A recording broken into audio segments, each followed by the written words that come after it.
Vamos fazer agora algumas construções geométricas que estão nas páginas 63, 64 e 65.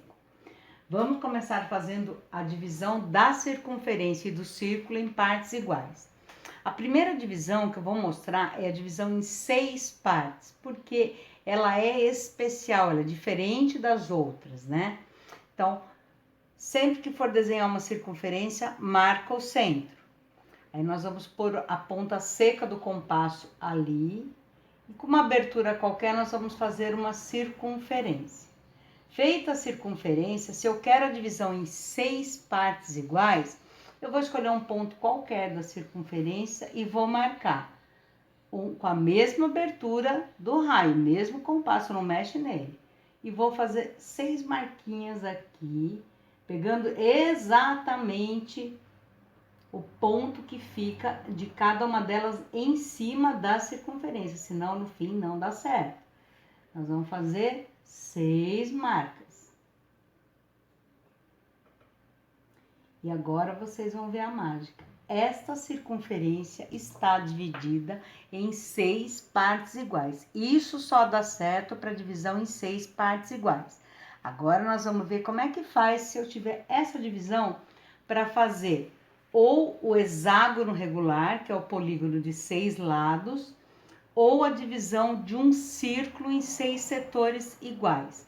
Lembrando que regular é quando ele tem todos os lados de medidas congruentes, né, iguais, e todos os ângulos internos com medidas também congruentes que são iguais. E aqui nós temos, então, nosso círculo dividido em 6 partes iguais. Se eu quiser o hexágono regular, eu vou ligar esses 6 pontos, é o que está aqui em preto. Se eu quiser o círculo em 6 setores, porque o círculo tem setores, tá dividido aqui. E importante falar, né? O círculo é uma região plana, então ele precisa estar pintado, o hexágono. Aqui nós temos também a mesma divisão que é possível traçar o triângulo equilátero, triângulo regular, que equilátero tem os lados iguais e aí todos os ângulos vão ter 60 graus. Como faz? Você vai pegar o hexágono que você tinha ali, você vai ligar um pontinho sim, pula um, liga o próximo, pula um, liga o próximo, pulou, fechou. Então você consegue com essa divisão da circunferência em 6 partes iguais, usando apenas o compasso e nada mais, tá?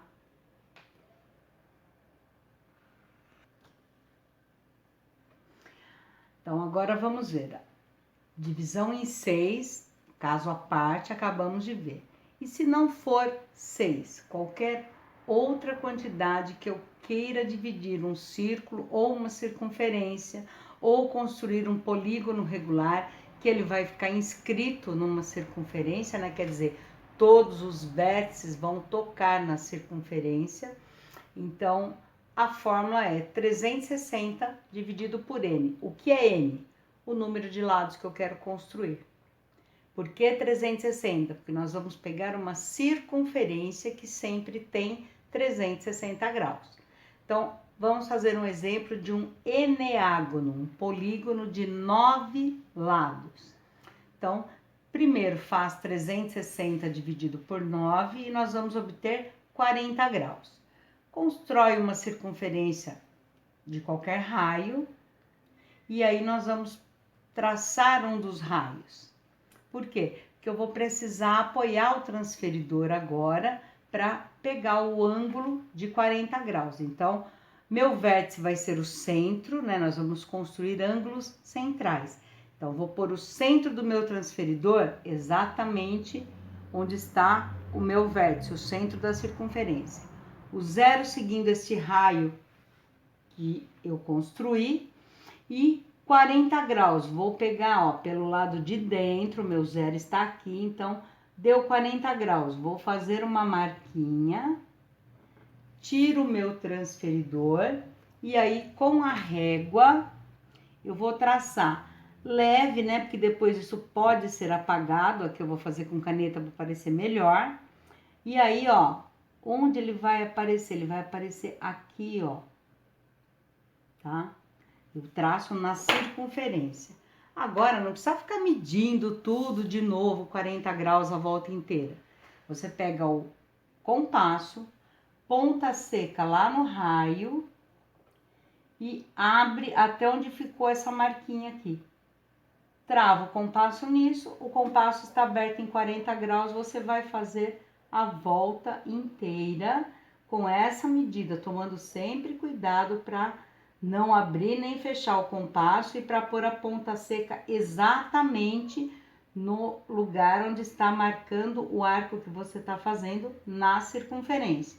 E aí você vai ter a sua circunferência dividida em 9 partes iguais. E aí você ligando as pontas que estão na circunferência, você consegue construir o eneágono regular. Se você quisesse dividir o círculo em setores, né, era só pintar o círculo e dividir em 9 setores. Agora vamos falar sobre lugares geométricos. Então, lá na página 66, vocês têm até destacado aí, né? Toda figura geométrica, ela é um conjunto de pontos. Uma figura, ela é chamada de lugar geométrico quando ela satisfaz duas condições. A primeira, todos os pontos da figura têm uma mesma propriedade. Então, elas têm alguma coisa em comum só dela. E nenhum outro ponto do universo considerado tem essa propriedade. Então, a propriedade tem que ser única e exclusiva da figura. Aí ela sim vai ser um lugar geométrico. Nesse capítulo a gente vai estudar só os lugares geométricos planos. Portanto, o nosso universo são os pontos de um mesmo plano. Então, vamos começar com a circunferência. Será que a circunferência é um lugar geométrico? Então, vamos olhar bem para essa figura. As propriedades. Tem que ter uma propriedade que é só dessa figura. Aqui nós temos todos os pontos de uma circunferência são equidistantes de um ponto do plano. O que quer dizer equidistante? Que tem a mesma distância. Quem é esse ponto do plano? É o centro da circunferência. Então, nós temos aqui, ó, que AO. Então, AO, BO, CO e OD ou DO, tanto faz, todos têm a mesma distância do centro. Por quê? Porque todos são raios. Então, nós temos essa igualdade aqui e mais infinitos raios que tem, todos vão ser igual a R, que é o raio. Então, essa propriedade, a primeira, está garantida. Todos os pontos são equidistantes de um ponto do plano, que é o centro da circunferência. A outra propriedade, nenhum outro ponto do plano, que a gente está considerando como nosso universo, tem essa propriedade. Nenhum outro ponto do plano tem a mesma distância em relação ao centro, só quem faz parte da circunferência. Então, sim, a nossa circunferência, ela é um lugar geométrico.